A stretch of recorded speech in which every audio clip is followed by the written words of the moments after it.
حضرت شیخ احمد مجدد الفسانی علیہ رحمہ فرماتے ہیں، جو شخص اپنے اوپر 10 چیزوں کو لازم کر لیتا ہے تو لازمی نتیجہ یہ ہوتا ہے کہ وہ متقی بن جاتا ہے۔ وہ 10 چیزیں کون سی ہیں؟ ماہ صیام کے ان حسین لمحوں میں ہمیں وہ 10 اوصاف اپنے اندر پیدا کرنے چاہیے تاکہ ہم متقی بن جائیں، اور متقی اللہ کے محبوب بندے ہیں۔ تقوی اختیار کرنے والے اللہ جل شانہ کی رحمتوں کے خاص مستحق ہیں۔ جنہیں تقوی کا نور نصیب ہوتا ہے وہ اللہ کی رحمتوں کے سائے میں آ جاتے ہیں۔ اگر ان پر مصائب، آلام، مشکلیں آتی ہیں تو ان کے تقوی کی وجہ سے اللہ انہیں راستے عطا کر دیتا ہے۔ وَمَن يَتَّقِ اللَّهَ يَجْعَل لَّهُ مَخْرَجًا وَيَرْزُقْهُ مِنْ حَيْثُ لَا يَحْتَسِبُ۔ اللہ اکبر۔ ارشاد فرمایا کہ جو اللہ سے ڈرتا ہے، تقوی اختیار کرتا ہے، اس کے لیے ہم مصیبت سے نکلنے کے راستے پیدا کر دیتے ہیں، اور اللہ جل شانہ اس کے لیے وہاں سے رزق عطا کرتا ہے جہاں سے اسے گمان بھی نہیں ہوتا ہے۔ تو یہ تقوی کا نتیجہ ہے جو اہل تقوی کو نصیب ہوتا ہے۔ تو حضرت شیخ نے 10 وہ امور بتائے جو اپنے اوپر لازم کر لینے سے تقوی نصیب ہوتا ہے۔ سب سے پہلی بات آپ فرماتے ہیں زبان کو غیبت سے بچائے۔ اتقاء کے حصول کے لیے زبان کو پاک کرنا ضروری ہے۔ انسان کے زیادہ تر گناہ اس کی زبان کی وجہ سے ہیں، اور غیبت یہ بدترین عمل ہے، اور اس کو بدکاری سے بھی برا قرار دیا گیا ہے۔ الغیبت اشد من الزنا۔ تو اپنی زبان کو غیبت سے بچائے۔ دوسری بات ارشاد فرمائی کہ بدظنی سے بچے، کسی سے خواہ مخواہ بدگمان ہو جانا اور اپنے دل کو کسی کے لیے میلا کر لینا اور اس کی بدگمانی دل میں پالنا، تو یہ تقوی کے منافی ہے۔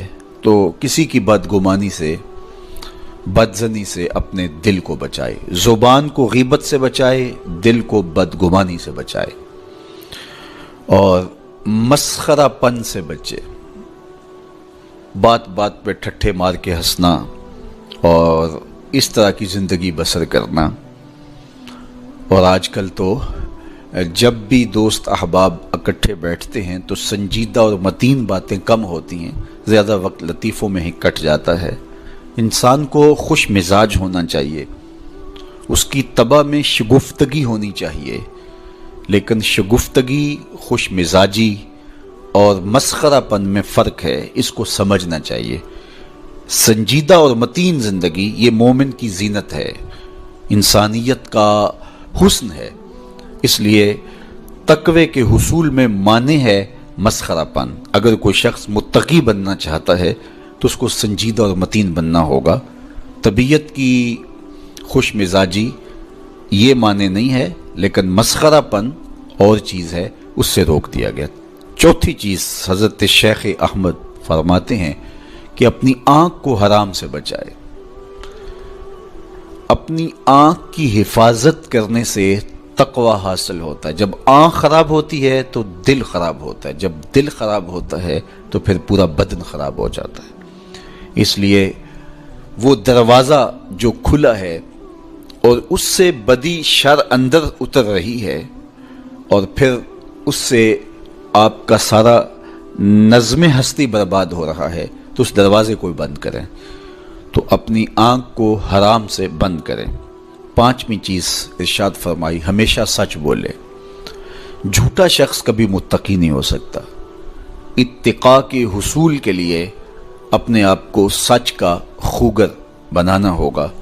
سچ کے بغیر کبھی نہ بولیں۔ جھوٹ بولنے والے کی زبان سے شر پھیلتا ہے، اور جب کوئی شخص جھوٹ بولتا ہے تو حدیث پاک میں آتا ہے اس سے بدبو نکلتی ہے، جس کو عام لوگ تو نہیں سونگھ پاتے، لیکن اللہ کے فرشتے 1 میل دور پیچھے ہٹ جاتے ہیں۔ تو مومن سچا ہوتا ہے، مومن جھوٹا نہیں ہوتا، اور تقوی کے حصول کے لیے سچ شرط ہے۔ چھٹی چیز ارشاد فرمائی ہر حال میں اللہ کا احسان مانے۔ جب کوئی بھی انسان پر بہتری آئے تو اس وقت یہ کہے کہ یہ میرے رب کا احسان ہے کہ مجھے یہ حاصل ہوا ہے۔ بہت سارے لوگ اپنی محنت کا نتیجہ قرار دیتے ہیں کہ یہ میں نے کیا تو اس کے نتیجے میں یہ ملا۔ بسا اوقات آپ کتنا سیدھا کام کر رہے ہوتے ہیں، کتنی محنت کر رہے ہوتے ہیں، لیکن نتیجہ اس کے برعکس آ رہا ہوتا ہے۔ سیدنا علی المرتضیٰ رضی اللہ تعالیٰ عنہ فرماتے ہیں، میں نے اللہ کو اپنے ارادوں کی شکست سے پہچانا، تو یہ اس کی کرم نوازی ہے کہ اس نے ایسا کر دیا۔ صحت میرا کمال نہیں، یہ اللہ کی عطا ہے۔ علم میرا کمال نہیں، یہ اللہ کی عطا ہے۔ لہجوں کی خوبصورتی یہ اس کی عطا سے ممکن ہے۔ اس نے آنکھوں میں روشنائی رکھی، اس نے توفیق عمل نصیب فرما دی، اس نے اچھائی کی راہوں پہ گامزن کیا۔ ماہ صیام میں روزہ رکھنے کی توفیق ہوئی، صلاۃ التراویح میں حاضری کا موقع میسر آیا، دیگر صالح اعمال تلاوت کلام مجید نصیب ہوئے، تو مت سمجھے کہ یہ کوئی میرا کمال ہے۔ اللہ کا احسان مانے گا تو غرور پیدا نہیں ہوگا، تکبر پیدا نہیں ہوگا۔ تو ہر حال میں اللہ کا احسان مانے، جو بھی خیر اس کو ملے وہ کہے یہ میرے رب کی طرف سے ہے، اور اگر اس کا کرم نہ ہوتا تو یہ عمل مجھے نصیب نہ ہوتا۔ اور کتنے عمل ہیں کہ نصیب ہونے کے بعد عجب سے، تکبر سے، ریاکاری سے برباد ہو جاتے ہیں۔ کیتی کتری پئی کھو محمد تے سکہ بنیا زردہ، کتنے عمل ہیں کہ برباد ہو جاتے ہیں، تکبر آ گیا، عجب آ گیا، ریاکاری آ گئی، تو یہ اس کی طرف سے ہی ہے۔ تو جب یہ کہے گا تو عجب، تکبر، غرور کچھ پیدا نہیں ہوگا، تو پھر عمل قبول ہوگا اور انسان تقوی کی منزل تک پہنچے گا۔ ساتویں چیز، اپنا مال راہ حق میں خرچ کرے، ناحق راستے پر ایک درہم بھی خرچ نہ کرے۔ کمایا ہوا مال راہ حق میں خرچ کرنے سے اتقاء کی دولت نصیب ہوتی ہے۔ اللہ قیامت کے دن بندے کے قدم اپنے حضور سے ہٹنے نہیں دے گا جب تک اس سے 3 سوال نہیں کر لے گا۔ ان میں سے ایک سوال یہ ہوگا کہ مال کمایا کہاں سے، مال خرچ کہاں کیا۔ جس طرح مال حلال کمانا ضروری ہے، مال کو جائز جگہوں پہ خرچ کرنا بھی ضروری ہے، حق کے راستے پہ خرچ کرنا بھی ضروری ہے۔ اس لیے یہ اپنی طبع کے اندر لازم کر لے کہ کبھی بھی اس کا مال کسی ناجائز اور فضول کام میں خرچ نہ ہو، راہ حق میں اس کا مال لگے۔ 8ویں چیز، نفس کے لیے کبھی بڑائی بلندی نہ چاہے، اس سے طبیعت میں سرکشی آئے گی اور تقوی کے راستے میں یہ عمل مانے ہے۔ اور نمازوں کی حفاظت کرے۔ نمازوں کی اگر حفاظت نہیں کرتا تو باقی سارے عمل اس کے پاس ہیں، تو وہ متقی کیسے بن سکتا ہے؟ چونکہ یہ تو اسلام کا بنیادی فریضہ ہے جو اہل ایمان پر لازم کیا گیا ہے، جو کسی صورت کے اندر بھی، حتیٰ کہ حالت بیماری کے اندر بھی معافی جس کی نہیں ہے، سفر کے اندر بھی نماز کی معافی نہیں، مختصر کر دی گئی، قصر کر دی گئی، لیکن معافی نہیں دی گئی۔ حالت جنگ کے اندر بھی اس کی معافی نہیں ہے۔